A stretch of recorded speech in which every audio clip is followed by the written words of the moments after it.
CMO అధికార యంత్రాంగం పనితీరు తుస్సుమరడంతో టాప్ టు బాటం ప్రక్షాళన జరుగుతుంది. ఇన్నాళ్లు ఏ ఒక్క అధికారికి సచివాలయ పరిపాలనపై అవగాహన లేదన్న వాదనలు ఉన్నాయి. చివరకు మంత్రులు సైతం పెదవి విరిచిన పరిస్థితి. ఇలా అనేక అపవాదులు, అభియోగాల మధ్య సీఎం రేవంత్ రెడ్డి లోటుపాట్లను సరిదిద్దే పనిలో పడ్డారు. ముఖ్యమంత్రి కార్యాలయంలోని అధికారులు బదిలీలు చేపట్టారు. గత సీఎస్గా బాధ్యతలు స్వీకరించిన రామకృష్ణారావు సొంత టీంతో మెరుగైన పాలన అందించేలా చర్యలు చేపట్టనున్నారు.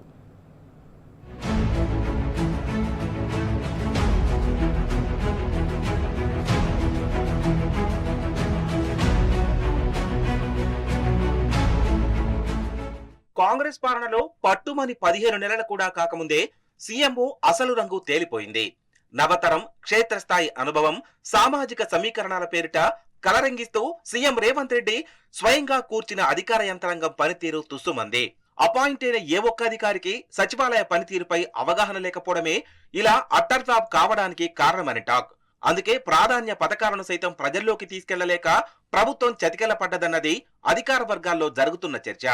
ఆఖరుకు మంత్రులు కూడా ముఖ్యమంత్రి కార్యాలయం అధికారుల పనితీరుపై పెదవి విరిచిన నేపథ్యంలో అక్కడ భారీ ప్రక్షాళన జరుగుతోంది. ఒక్కరొక్కరుగా అధికారులందరికీ స్థానచలనం కలుగుతోంది.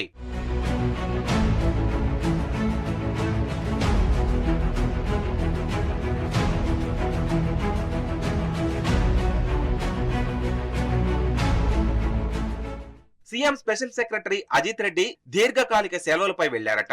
అయితే ఆయనే వెళ్లారా లేక పంపించారా అన్నది సచివాలయం కేంద్రంగా వినిపిస్తున్న ఒక ఇంట్రెస్టింగ్ టాక్. కాగా అజిత్ రెడ్డి ప్లేస్ లో సెక్రటేరియట్ సర్వీసులు, నియమ నిబంధనలపై అవగాహన ఉన్న ఒక ఐఏఎస్ అధికారిని నియమించే అవకాశం లేకపోలేదన్నది అధికార వర్గాల బోగట్ట. డిఫెన్స్ సర్వీసుల్లో ఉన్న అజిత్ రెడ్డి సీఎం రేవంత్ రెడ్డికి ఆప్తుడు. అత్యంత చాకచక్యం కలిగిన యువ అధికారి అన్న భారీ కలరింగ్ తో సర్కార్ పిక్చర్ లోకి తీసుకొచ్చిన విషయం తెలిసిందే. కానీ సరిగ్గా 15 నెలల తర్వాత ఆ రంగులన్నీ వెలసిపోయాయి. ఇప్పుడైనా పంచరంగుల వర్ణ చిత్రం కాదు కదా, కనీసం బ్లాక్ అండ్ వైట్ చిత్తరువు కూడా కాలేకపోయారు. సచివాలయంలో విధులు నిర్వర్తించడంలో అజిత్ విఫలమయ్యారన్నది కాంగ్రెస్ వర్గాల ఉవాచ.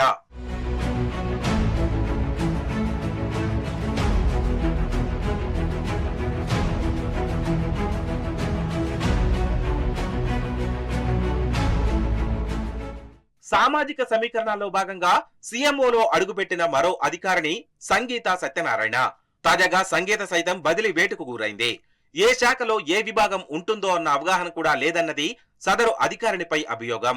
పబ్లిక్ హెల్త్ కు సంబంధించిన ఒక దస్త్రాన్ని మున్సిపల్ శాఖకు పంపడానికి బదులు వైద్య ఆరోగ్య శాఖకు చేరవేస్తుందన్నది సచివాలయంలో తరచూ వినిపించే గుసగుస.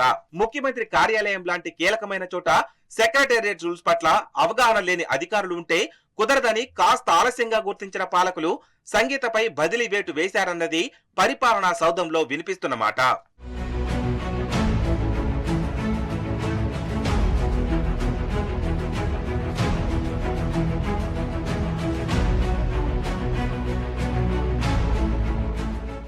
ఇక ఈ మధ్య ముఖ్యమంత్రి ముఖ్య కార్యదర్శిగా పదోన్నతి పొందిన ఐఎఫ్ఎస్ అధికారి చంద్రశేఖర్ రెడ్డిని ప్రభుత్వం చీఫ్ ఇన్ఫర్మేషన్ కమిషనర్ గా నియమిస్తున్నట్లు వినికిడి. ఆ ఆదేశాలు వచ్చిన మరుక్షణం ఆయన కూడా సచివాలయం నుంచి బిచానా ఎత్తేశారు. కాగా సీఎం ప్రిన్సిపల్ సెక్రటరీగా ఉండి ఆయన పెద్దగా పొడిచిందేమీ లేదన్న వాదనలు ఉన్నాయి.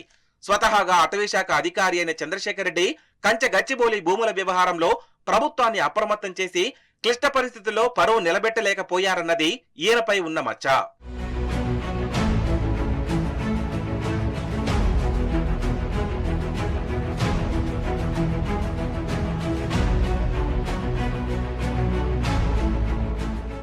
మంచి పాలనా దక్షత కలిగి సీఎం ప్రిన్సిపల్ సెక్రటరీగా ఉన్న సీనియర్ ఐఏఎస్ అధికారి శేషాద్రికి కాస్త నెమ్మదస్తుడని పేరు స్థిరపడిపోయింది.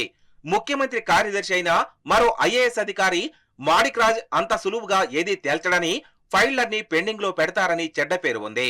నిర్ణయం కోసం ఏ దస్త్రాన్ని ఆయన అంత ఈజీగా సీఎం కు పంపరని అపఖ్యాతి మూటగట్టుకున్నారు. వీళ్ళందరి నడుమ సీఎంఓలో కీలక బాధ్యతల్లో ఉన్న మరో అధికారి షా నవాజ్ కాసిం. కాస్త స్ట్రిక్ట్ గా ఉండే ఐపీఎస్ అధికారి ప్లస్ మైనారిటీ కూడా కావడం అప్పట్లో ఆయనకు ప్లస్ పాయింట్స్. కాగా ఇప్పుడవే బిగ్ మైనస్ పాయింట్స్ అయ్యాయి. ప్రభుత్వ పాలనతో సంబంధం లేని సచివాలయం లాంటి చోట్ల జరిగే కార్యకలాపాల మీద అస్సలు అవగాహన లేని షానవాజ్ కాసిం కూడా సీఎంఓలో మరో వైట్ ఎలిఫెంట్ లా తయారయ్యారన్న విమర్శలు ఉన్నాయి. ఒక ఐపీఎస్ ను సెక్రటేరియట్ అడ్మినిస్ట్రేషన్ లో నియమించడంపై అప్పట్లోనే బ్యూరోక్రాట్లలో భిన్న వాదనలు రుసరుసలు వినిపించాయి. ఇప్పుడు ఆయన నియామకం కూడా విఫల ప్రయత్నమే అయింది. దీంతో ఆయన్ని సైతం సీఎంఓ నుంచి బయటకు పంపించేశారు.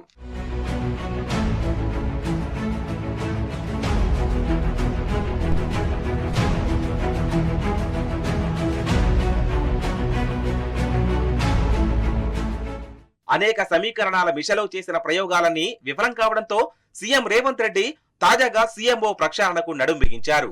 అధికారులను ఒక్కళ్ళొక్కళ్ళుగా బయటకు తరుముతున్నారు. రేవంత్ కు అత్యంత సన్నిహితుడిగా పేరున్న సిపిఆర్ఓ సైతం ఇందుకు అతీతుడు కాకపోవడం ఇక్కడ కొసమెరుపు. ప్రజా సంబంధాల అధికారిగా ప్రభుత్వాన్ని ప్రజల్లోకి తీసుకెళ్లడంలో ఈయన పూర్తిగా ఫెయిల్ అయ్యారనే విమర్శ. తనకు అప్పగించిన విధులు తప్ప ఇతర అన్ని విషయాల్లో తలదూర్చి పాలకులకు కంటగింపుగా తయారయ్యారని ఆరోపణ. ఆయనను కూడా సమాచార కమిషనర్ గా పంపనున్నట్టు తెలుస్తోంది. ఆ దిశలో ఇవాళ రేపట్లో ఉత్తర్వులు రానున్నాయి.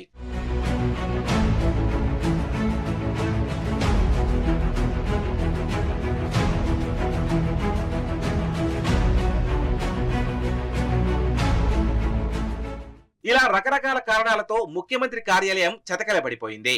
ప్రాధాన్య పథకాలు ప్రజల్లోకి సమర్థవంతంగా వెళ్లలేకపోయాయన్నమాట మంత్రుల నోటి వెంట కూడా వినిపించడంతో అడ్మినిస్ట్రేషన్ లో టాప్ టు బాటమ్ షఫ్లింగ్ జరుగుతోందన్నది ఫైనల్ టచ్అప్. శాంతికుమారి పదవి విరమణ తర్వాత ప్రభుత్వ కొత్త ప్రధాన కార్యదర్శిగా రామకృష్ణారావు బాధ్యతలు స్వీకరించారు. త్వరలోనే అన్ని జిల్లాల కలెక్టర్లు, ఎస్పీల బదిలీలో ఆయన తనదైన ఒక కొత్త టీంను ఏర్పాటు చేసుకోబోతున్నారని వినికిడి. తద్వారా మెరుగైన పాలనను అందించి ప్రాధాన్య పథకాలను సమర్థవంతంగా అమలు చేయాలని తనదైన ముద్ర వేసుకోవాలన్నది సిఎస్ రామకృష్ణారావు ప్రయత్నం.